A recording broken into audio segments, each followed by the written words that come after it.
Ready? Mhm. Okay. All right, welcome to the Golden Shadow, everyone, in another round of our live stream. Today we're discussing dream symbolism, and we're going to do a little bit of audience Q&A, so feel free as you join us to drop any thoughts, comments, questions in the chat. And we're doing a workshop this Saturday on Introduction to Dream Work, so this is a little bit of exploration and prep before this weekend's class.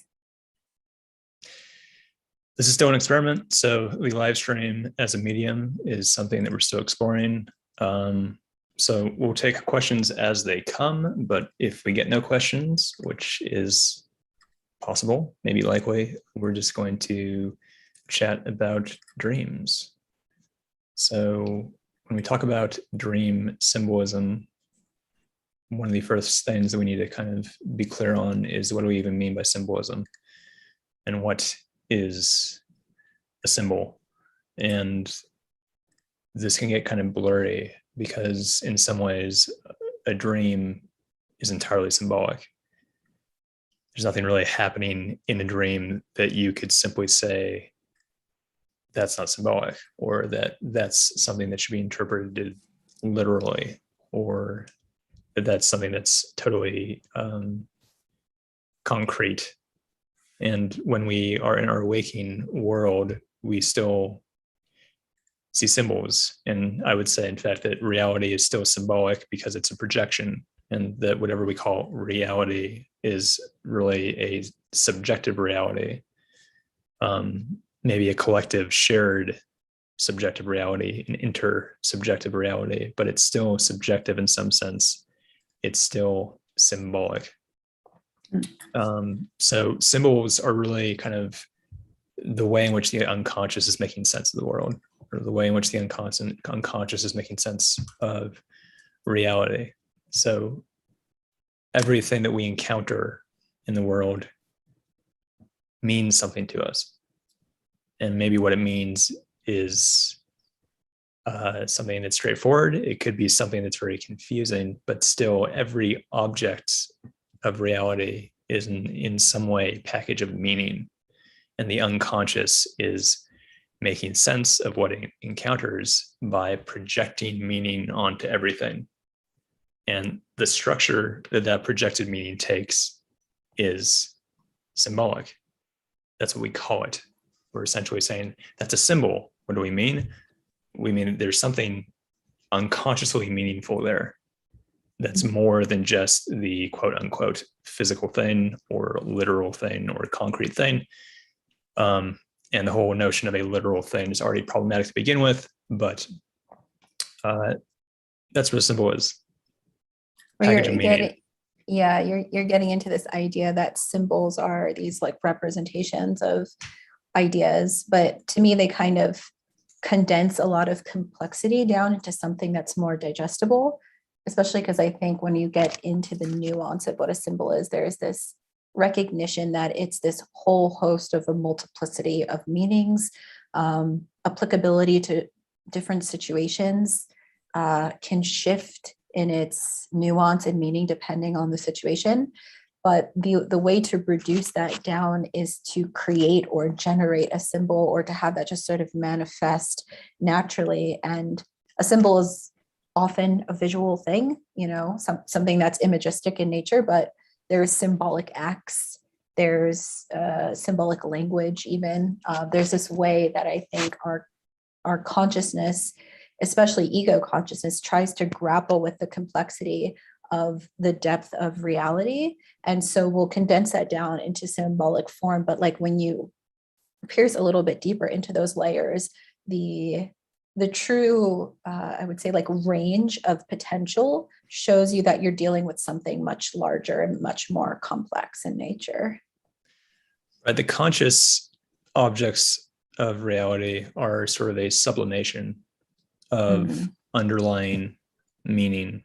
And because the ego is like the narrative weaver, it's the thing that's sort of writing a myth of I and self and I am, and this is what I'm doing.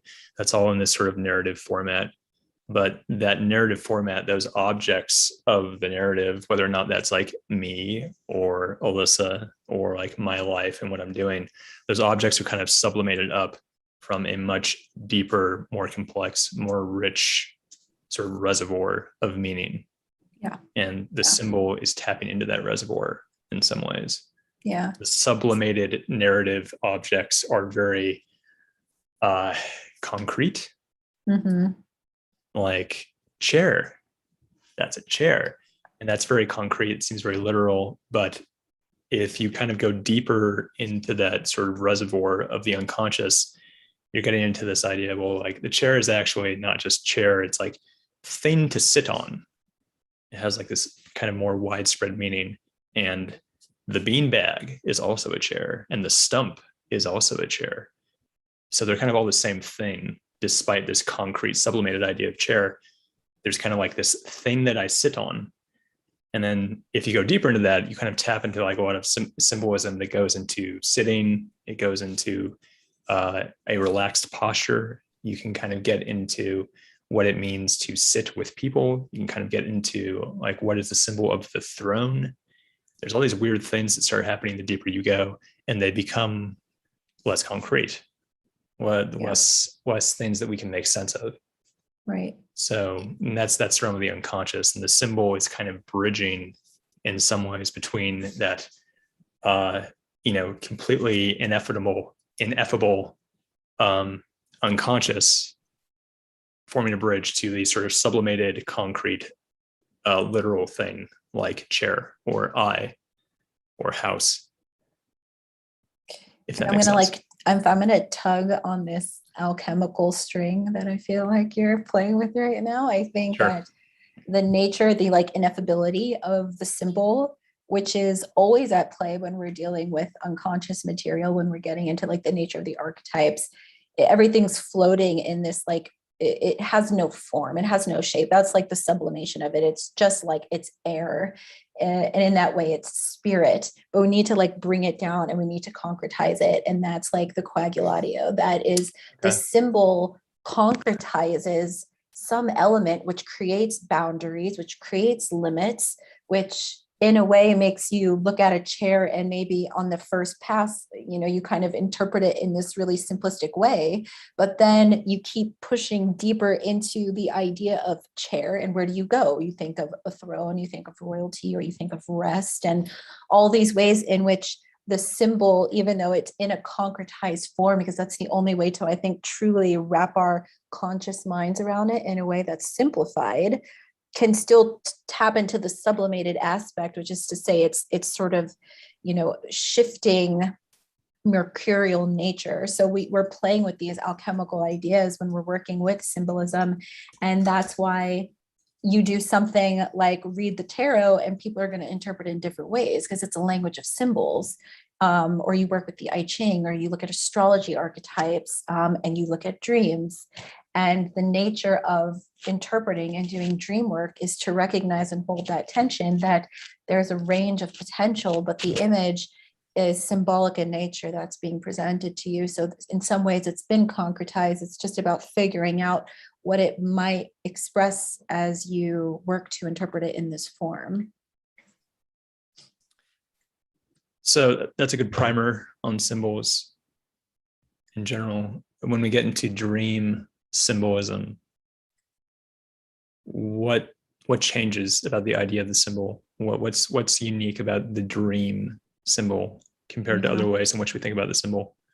Well, it's the fact that the symbol is being produced by your own unconscious. So that when I dream of a rose, there's a certain interpretation that I need to look at in regards to my relationship or my association to this flower. What color was it?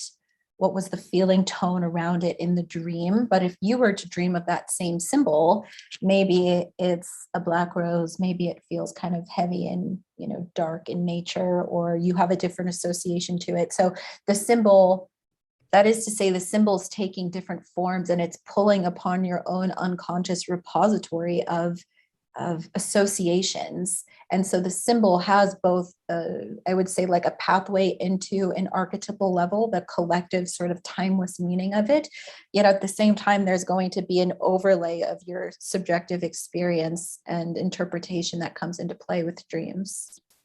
But isn't that always true for all symbols? It's true, but I think in certain contexts, say you're looking at like, religious symbolism in the context of an ancient world, you can look at it and have a symbolic interpretation of it, but maybe you're trying to analyze it in a way that's of that time, or in a space and time and where it was put. So I guess that's to say that there's multiple ways that you can look at it, and the symbol can carry some of that more maybe like collective interpretation of when it came up and what was the dynamics of the culture at that time. And then there's also going to be a more like broad archetypal expression as well. And then there can be your personal experience or your personal relationship to like the Christian symbolism of the cross. It's like, yes, you can have a personal association, but it's also going to carry a cultural collective association as well. So you're tapping into a tension between nature and nurture when it comes to symbols. Or objective and subjective when it comes to symbols, which is the way that Jung kind of phrased it, right? Is that there is sort of the personal associations you have, like whatever the cross makes you feel. Certainly, just for whatever reason, maybe you have a really positive affiliation with the cross as something that's beautiful and elegant and that represents all these happy times. Going to church and with your community and discovering your own spirituality.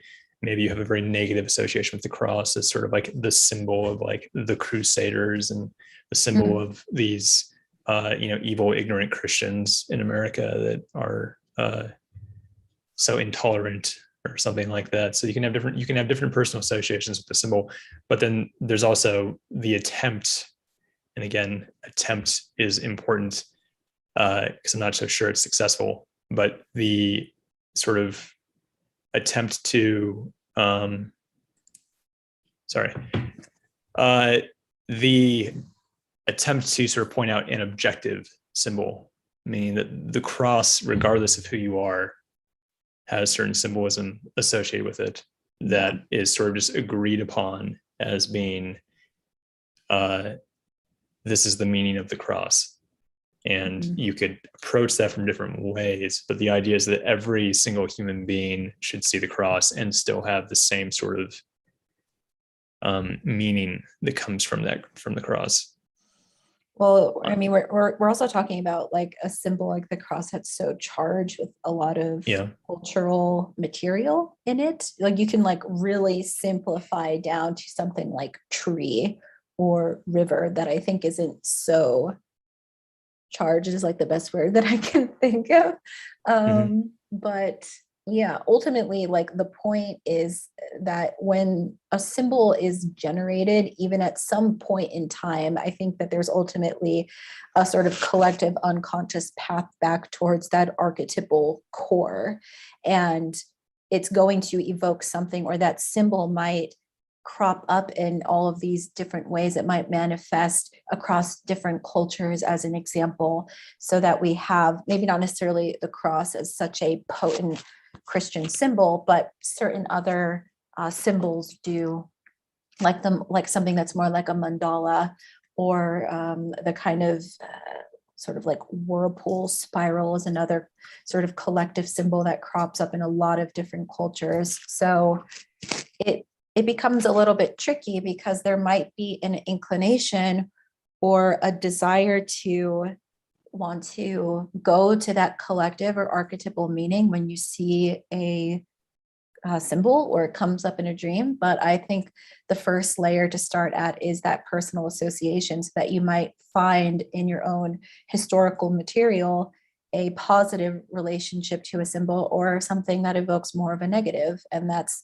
part of the nuance of dream work, or really the more that you gain kind of mastery in it, you're able to sort of explore all those different layers all at once. All right, so we have a good question from Timothy, and his question is, do symbols in dreams tend to have an inverse meaning of what we experience as symbols in waking consciousness. And that's sort of what we are already talking about. So that's very topical. And we'll both respond to this in our own way. I think my response would be that the phrasing inverse, I don't think is how I would phrase it personally. I'm not sure exactly what you mean by the word inverse, but as far as the difference between waking symbols and dream symbols, again, I think there's kind of like an altitude to it, which is that the symbols that we register when we're awake, let's say, like I'm registering, I'm consciously acknowledging that there's kind of a symbol there, I would say, again, are kind of high up.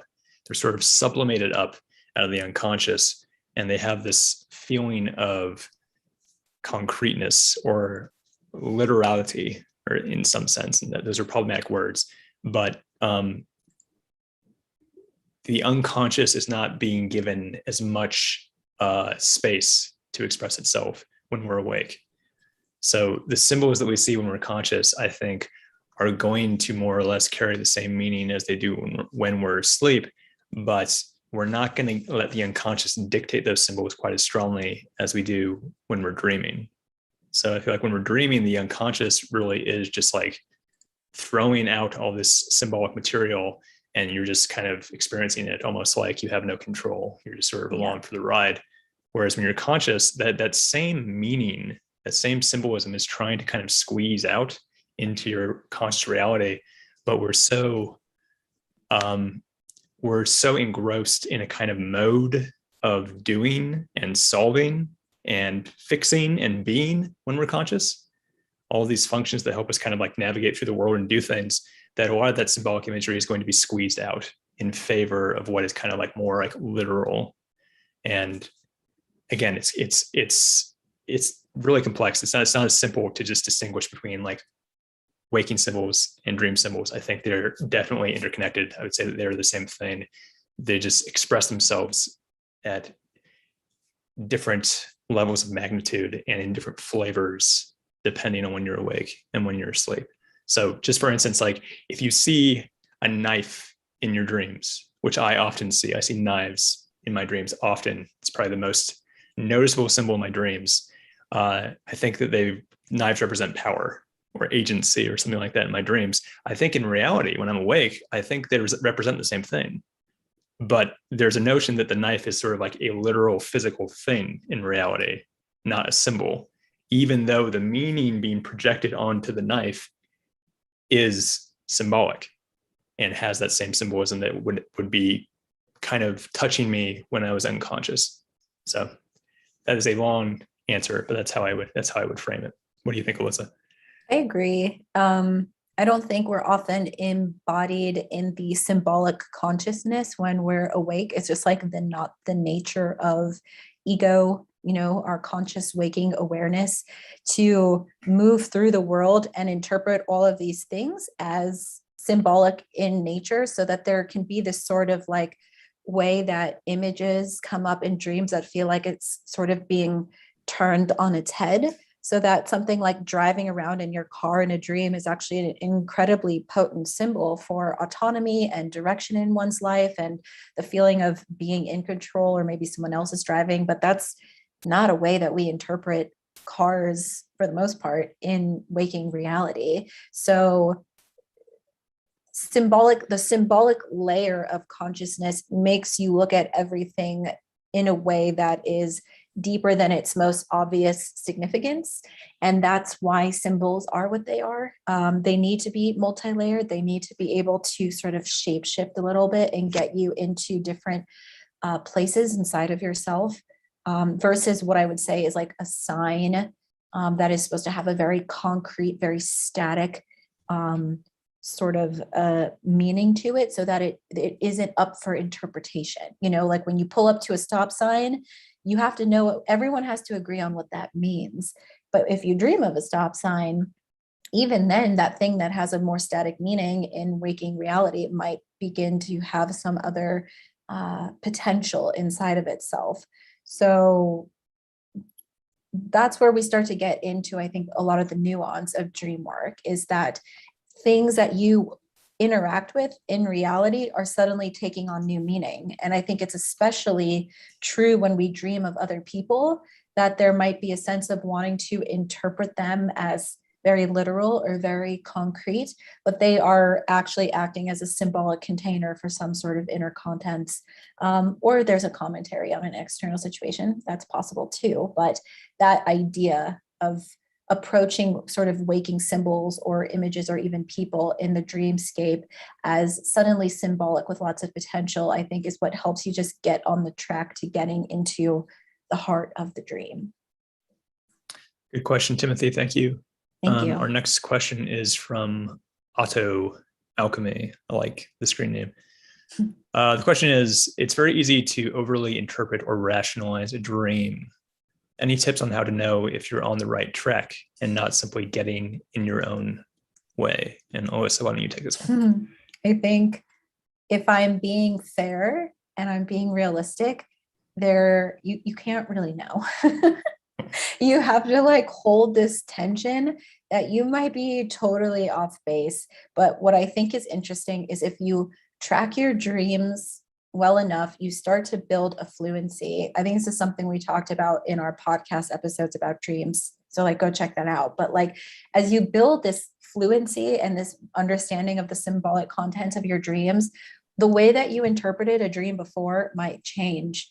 The insights that you get might alter it, or a theme might come back around, except it's changed in its nuance or its delivery so that you realize I was kind of interpreting this symbol or this aspect or this motif a certain way, and there's like a correction that's happening. And so ultimately you have to sort of like surrender to the unconscious when you're working with the dreams, in that if there is a misinterpretation, I think if it's an important enough theme, those continue on as what is often referred to as a dream series, meaning you can track this sort of theme or image or idea throughout multiple dreams.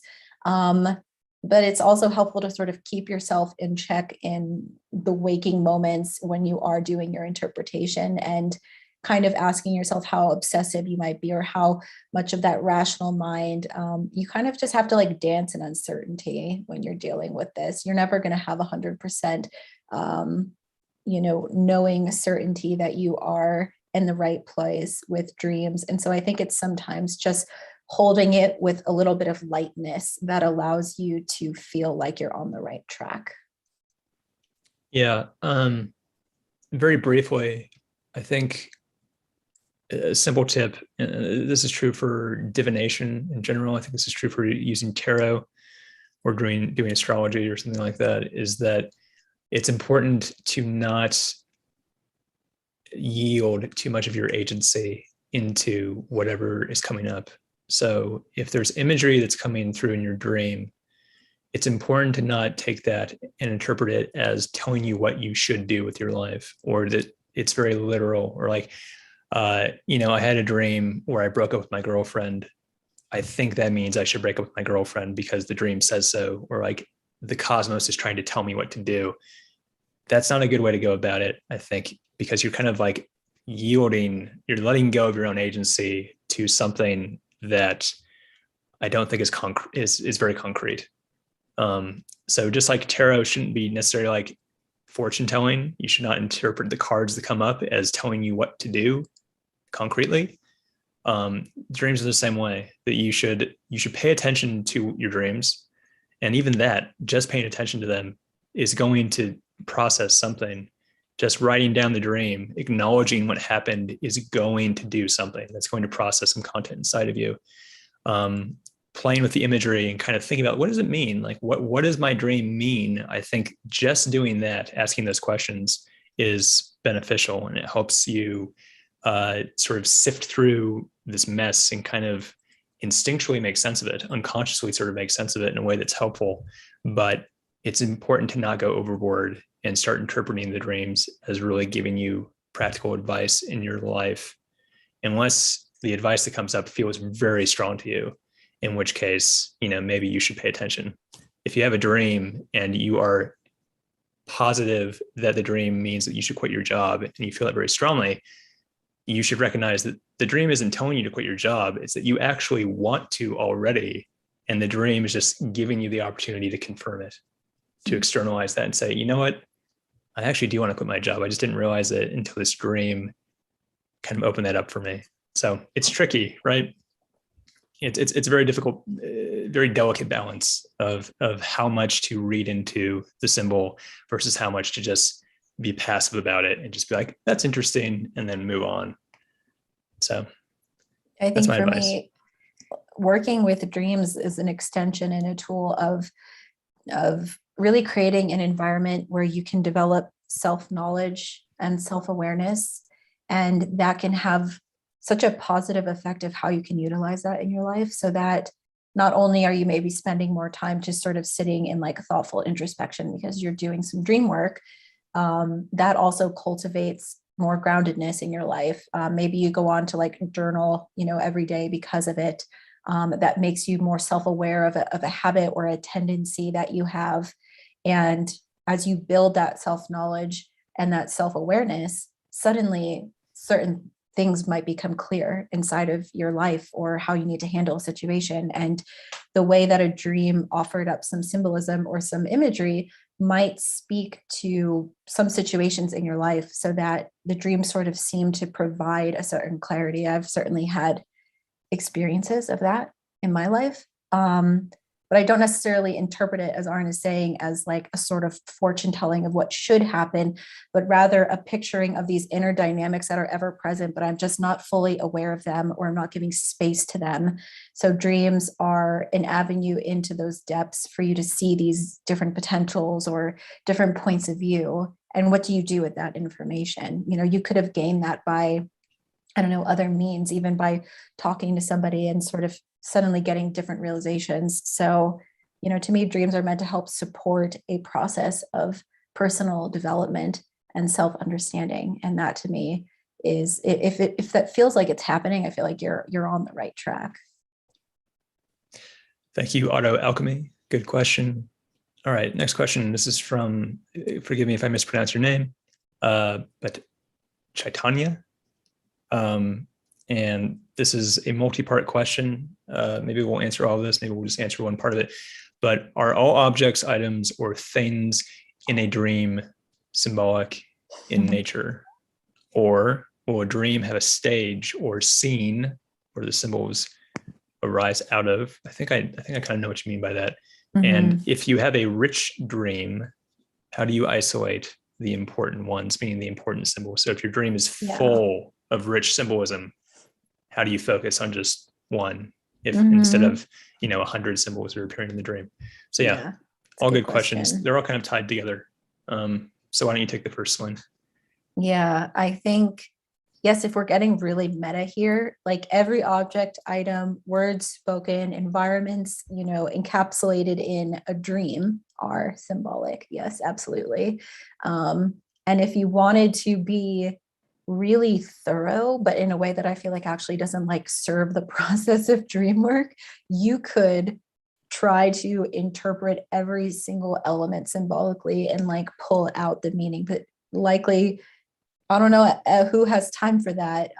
So for me, as someone who does a lot of dream work, I guess the way that I approach it is, what aspects of the dream might strike me the most? So you're walking through a party and, something catches your eye, or there's an interaction in the scene, or an item you interact with, or a person you talk to. And that to me is like where I tend to go. I think when we wake up and there are certain elements that are really sticking out the most to us, or the parts that you remember the most, it's like that's where you go to in terms of your interpretation. And I think often I'll look at the dream as a whole, and then there might be a part of it like, I interacted with this figure, like what do they represent symbolically for me? Or I was driving my car down a road that was on fire. Like, okay, what does that scene seem to symbolize? And you can think about, well, what is the symbol of fire? What's the symbol of a road? What's the symbol of the car?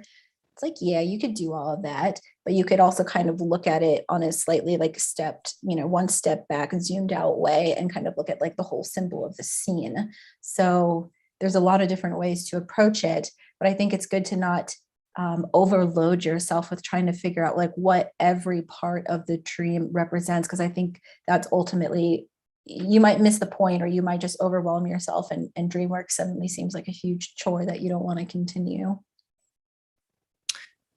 Yeah. Whenever you're analyzing anything, not just a dream, but even sort of like a problem in your life, there's kind of a hierarchy to the problem. You can zoom in further and further into like all the little parts of the problem, or you can zoom out and sort of look at the problem as a gestalt, as a whole, right? And the same is true for dreams, is that you can look at maybe the entire dream. If you can remember it all, you can look at that as sort of a gestalt of like, why did I have that dream? What is the meaning behind this dream I had? And that's sort of like a very meta, zoomed out way to approach it. But you could also zoom in really far, and you could just focus on the smallest details of the dream. And those are like the parts of the whole, right? And there's only so far you can zoom in, but maybe if there's one scene in the dream, the scene is that you're driving down a highway and it's on fire, and your dad's in the back seat, and he's telling you that like you need to just swing at the ball real hard, son, swing real hard. Like there's a lot of things going on there, and you could analyze the scene itself and say, well, what's this scene about? It's a scene about that maybe I'm kind of anxious about where my life is going, and I don't feel like I have enough masculine structure in it, and I need to kind of find a way to reintroduce some order into my life because it's too chaotic. You could do that, or you could really focus on the smallest details of like, why did my dad say swing at the ball? Like, what is that about? And that's like a small detail that's within the gestalt of the scene. And so that's tough, right? What do you focus on? What do you not focus on? And, I think in a lot of ways you can trust your instincts. If one symbol stands out to you for some reason, and it really feels like the most, how would you say, charged part of the dream, or the one that makes you the most uncomfortable, or whatever, it's like, why is that so charged? Why does that make you uncomfortable? And I think it makes perfect sense to kind of focus on that and say, let's focus on this symbol, and everything else, it's just, I don't have time for all that. And I think that makes perfect sense. It's kind of up to your instincts to decide. But also, maybe you have recurring symbols and you want to pay attention to that, right? The knife keeps showing up in my dreams. What's the knife about? I guess I should focus on that. I do think, it's important to acknowledge that a lot of things that show up in dreams, you shouldn't read too much into it, as we were kind of saying before. Like there's a lot of stuff that happens in your dreams where it's like, it doesn't really matter. It's like maybe the scene is just being set up a certain way, and everything that's happening in the scene, it's just a dream. Don't read too much into it. Who knows why the trees in the dream were purple? Does that really mean, like, what does purple mean? Does it mean like royalty? Is it regal? Does it have to do with my perception of like the royal family in England? And I was watching that show, The Crown, and is that why? It's like you could get too far into it. A lot of the details just don't matter, I think. And obviously everything is symbolic, therefore it does mean something. It's happening for a reason. You are projecting this meaning for a reason, but not all the symbolism, I would say, matters. And it's okay to let a lot of it just kind of, go over your head and just say, I don't know, whatever. Yeah, I like this idea of really applying like the Gestalt principle to it, because we can, if necessary, pull apart the pieces of the whole and look at them and, circumambulate them and try to understand them if it seems pertinent. But otherwise, you can kind of take it as this greater kind of unified whole. And I think often with dreams, you'll wake up and there is like a somewhat clear narrative. There are certain images that are more striking. There might have been certain words spoken. And it's not about going into every element of the dream and having to understand it to get the message, or to at least, derive a message from it. So it's important to not get too caught up in all of those details. And I guess to address some of the other aspects of that question, if you have like a dream that feels really striking, I think ultimately like there's a way in which all parts of the dream seem to come together into something that feels powerful when you wake up. And it's more about the greater arc of the dream, the development of it, what happened, where was it cut off, and how that might apply to like an inner or outer situation in your life that ultimately is like where the focus should be. And then getting into more like practical applicability about what this means for you, or how do you want to utilize this insight or this information, or how do you want to make it real in your life. So, there's no clear roadmap, I guess, is also what I'm saying. And that's part of the nature of working with unconscious material, is it's not literal, it's not straightforward, and it's not always clear how to work with every single part of it. But in some ways you don't have to worry about that too. All right, Chaitanya, thank you for the question. It's a good question. This next one's from Brian. He says, I've been able to know I'm in a dream and that I can craft reality as I desire. So lucid dreaming in some sense, where you have some agency in the dream. Should I try and crack open my subconscious, or is that risky? Or should I just keep flying around and fighting zombies? Sounds pretty fun. It does sound fun. This is a difficult question to answer. And I think I'm pretty sure, Alyssa, you can correct me if I'm wrong, but didn't Anderson Todd talk about using lucid dreaming as a pure medium for alchemy? Wasn't he talking about his interest in that? Oh, well, right. He had some study of work that he did in lucid dreaming. So yeah, I get what you're saying here ultimately, though, because if there's like a level of conscious awareness in the dreamscape, there's like this real potential for a kind of alchemical environment to happen, because there's a way to imply a certain will or a manipulation of the matter in that space, and you can kind of see like what comes from it. So it's the alchemical potential is very strong, but it's tricky. I know that if we look at some of the more classic material from a Jungian perspective, lucid dreaming is not necessarily something that is always, I wouldn't say it's not recommended, but it's maybe the idea that you're tainting the unconscious space with this level of ego consciousness that allows you to not maybe get as much of a clear or pure experience of an unconscious dream, and more of that. I think like the essence of what lucid dreaming does is very similar to active imagination. So Jung might say, yeah, just like do an active imagination instead, but it's a very powerful skill to have, to lucid dream. And I think it's worth playing with to some degree. And just a couple other points of like, should you try and sort of crack open the subconscious space? Is that risky?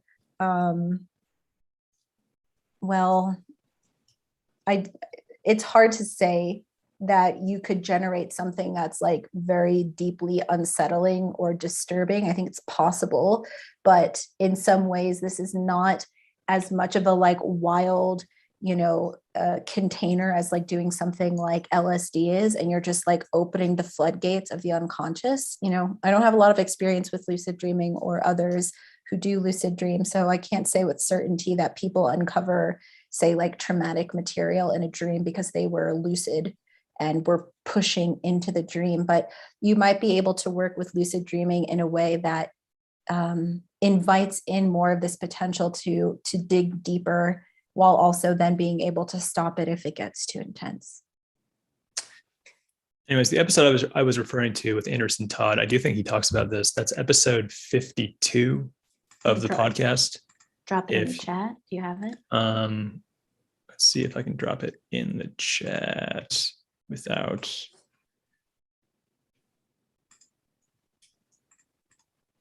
Yeah. Does that work? Yeah, okay. The link works. Anyways, so he talks about a little bit, which is interesting, of how to use lucid dreaming as a tool for, alchemy, essentially, of kind of manipulating a certain substrate of the unconscious in order to create transformation. And just reiterating what Alyssa is saying, I don't think that messing with lucid dreaming, if you actually can have dreams where you feel like you're in control, I would say develop that. I think it's good to explore that, see what you can do. I wouldn't be afraid of doing that and opening up something that is going to, suddenly make you go schizophrenic in real life or something, like, oh no, like you incepted like some terrible nightmare in your mind. And now like your mind is all, messed up. I don't think you're going to actually have the power to do that within a dream. Yeah, I think like there's probably extreme cases, or like, I'm gonna grab something off my bookshelf. Donald Kalshed's work, Jungian analyst who looks at like the impact of trauma, especially in like dreams, is a really interesting area of what I would say is pretty like new frontier Jungian work. And I think like if you're someone who has like a history of a lot of unresolved trauma, we do see like specific dream images, motifs, and figures that represent that trauma in ways that can be very antagonistic to the dream ego, even if it's not lucid. So it's like part of it is just like self-awareness of like, where are you at? What is your history? Asking yourself, am I ready to like dive into whatever comes up? Because that will be just as true for conscious waking reality shadow work or doing active imagination. It's like there's some level of self-responsibility and self-awareness that has to be part of the nuance of how you move into these things. And I think that should just be a part of your own sort of inner dialogue as you move into shadow work or into dream work is, what's there? What am I uncovering? Do I have support systems to look at these things further? But like the likelihood of really like coming up against something that's going to totally like really throw you off, it's like, yeah, the likelihood's probably pretty low. Yeah. Thanks, Brian. Good question. Thank you. Here's a question from Hal. Do you refer to any books or books of symbols for making dream associations, specifically compendiums of astrology, alchemy, or tarot images? He does not mean dream symbolism books, right? So do you have a book that, in fact, I know you have a few that I gave you actually, which are like, how would you say, encyclopedias of symbols, or a I was actually just writing about this today over on my Instagram, like, should you use book of symbols, dictionary of symbols for dream work? And the answer is yes, of course, with like the caveat that these aren't books that should be meant to like, if you have a dream about flying, this is what it means. And, if you have a dream that you died, it exactly means this, but rather because dreams are made up of a whole host of symbolic content, it's very helpful to understand on a greater collective archetypal level what symbols have come to mean for the collective itself. So books like the Book of Symbols is one that I recommend as helping support the collective archetypal layer of interpretation. But that's like what you move to when you've like exhausted like the personal layer, or if you have like a sense that this is a very archetypal symbol that's come in, maybe you can turn towards your encyclopedia of symbols and get a sense of what it's meant historically, what it has, how it is appeared in literature, in religion, in mythology, because that's meaningful. We're kind of tugging on the strings of the collective unconscious here. So these types of books can add a lot of nuance and color and insight into dream work. And sometimes what I'll do, like I remember I had this dream where I was with my father and we were doing all of these different things. And then the dream sort of ended with me like, coming upon like a lock, but I didn't have a key or something like that. And I was just sort of like struggling to get to a point where I was like, what is the lock or something? And so pull out the Book of Symbols. They happen to have a whole page on that. And then that was helpful and maybe some considerations of what that could mean, because I had sort of exhausted my personal associations to it. So the Book of Symbols is a pretty classic one for people who do a lot of dream work. And here's an older one. This one you gave me, Arran. This is a dictionary of symbols. And it's fantastic. There's actually a lot of... Is it by? It is by J.E. Serlote. I think he's like Spanish. Anyways, here you go. I'll show it to you guys. Dictionary of Symbols. This has a whole host of alchemical symbols, mythological symbols, religious symbols, tarot symbols, I think some astrological insights as well. But, it's everything from like, I'm just opening it and there's horse, or here's another page. Well, it's just all text here. Yeah. This is like a not like necessarily beautiful. There's some imagery here that you'll see in some of the book, and I'll just show the Book of Symbols. In contrast, what's really nice about this one is that they show imagery and art. So here's like the section on heart. Here's like some symbolism and imagery that is come up in artistic. Here's chain. So we have this whole write-up. Here's like some figures, and then here's classic alchemical imagery. You should know that one, Arran, of the bird chain to the land animal. So anyways, these books are great. Don't use them as a crutch. They're helpful, but yeah, they're a good place to start. Yeah. There's all kinds of books you could use, and probably any of them will be helpful in just thinking about these things. And there probably isn't any definitive volume of Book of Symbols, because ultimately it's a nature nurture thing. And the book is providing maybe some nature, some ideas of like, these are universal symbols, but ultimately it's like, you're going to have your own dictionary of symbols. That's an inner dictionary that has meaning. And part of doing dream work is actually coming up with your own dictionary of symbols of like, I have all these personal symbols that mean these things to me, I think. I think a good example of this is the dream series episodes that we did on the podcast. So you can find those on our YouTube page, where we go into a series of dreams of mine and of Arran, and we're tracking certain symbols and then talking about it. And this is how you start to build that literacy or your own dictionary of your own symbolic content, because he's dreaming about, say, knives or things on fire or some sort of like authoritative police force. And I'm dreaming about like dogs and wolves and bears in this way that's so consistent that there seems to be a clear theme and meaning behind these certain symbols for me and for him. So that might be helpful in exploring this idea more as well. Let's see, probably have time for one more question, it sounds like. And this is from Chaitanya again. A little girl appears from time to time in my dreams. I always viciously banish her or tell her to leave. I'll wake up and wish I could take a different action, but I never do, despite my intent. Any thoughts on this?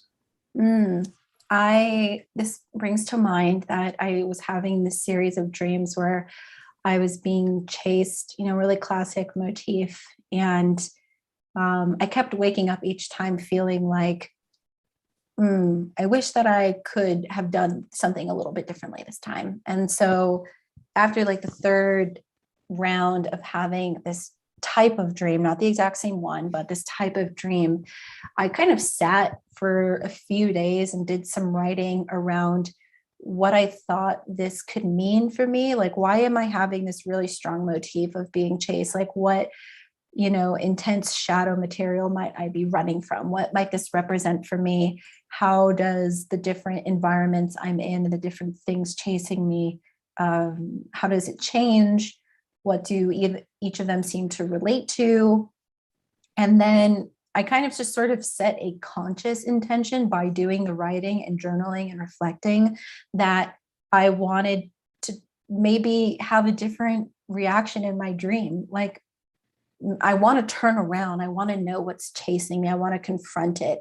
And it's not to say you can control the unconscious space, but I think it was more the conscious intention of trying to process what those dream symbols and motifs meant for me, that subsequently, not right away, but eventually I had another dream and I actually turned around and confronted something that was chasing me and still didn't go the way I wanted. It kind of like refused to answer me. I was sort of like demanding to know like what it was or what it wanted, but there was a shift and there was a change. And it just kind of came from making the dream symbols more real, doing more reflection, figuring out what it meant for me. And that was just like an avenue towards greater self-inquiry in my life. And I think that that's where you might start to see some shifts in the dreamscape, is that you've taken that material into waking life and you've started to do something with it. So that would be my recommendation.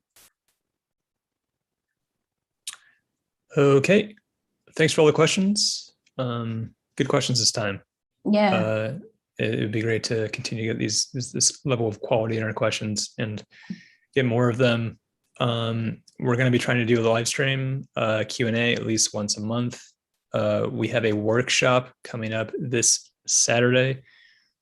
It's going to be Introduction to Dream Work. So it's going to explore these ideas, but it's more of kind of a practical workshop of how you might start examining your dreams, start a dream journal, keep track of the symbols that come up, and begin to actually do real dream work on yourself as a process that is geared towards transformation, towards processing, towards sort of integrating some of that shadow content that's in the unconscious, using dreams as a medium.